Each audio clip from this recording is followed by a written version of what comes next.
Welcome to Kenton Teaches. Enjoy the video. In this video, I will show how to remove the battery from a RAM Promaster.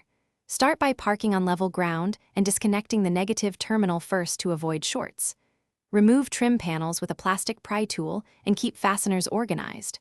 Unbolt the hold-down bracket and lift the battery straight up using gloves and eye protection. Clean terminals, apply dielectric grease, and reconnect positive terminal last to prevent sparks and corrosion. Gather the right tools before you begin to make the job smooth and safe. Use a 10 mm or 13 mm wrench and a socket set for hold-down bolts, plus a plastic trim tool to remove panels without damage. Keep fasteners in a labeled container so you can reinstall correctly. Neutralize any corrosion with baking soda and water, then dry thoroughly. Work deliberately and keep the negative terminal disconnected until fully finished. Begin by removing panels to access the battery, noting where each clip and screw belongs.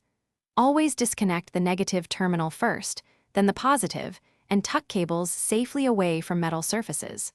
Unbolt the hold-down clamp and lift the battery straight out using gloves or a strap to avoid spills. Inspect the tray and cables for corrosion and clean or replace parts as needed. Reinstall in reverse order and reconnect positive last to minimize sparking. Thanks for watching. Please subscribe if this video was helpful.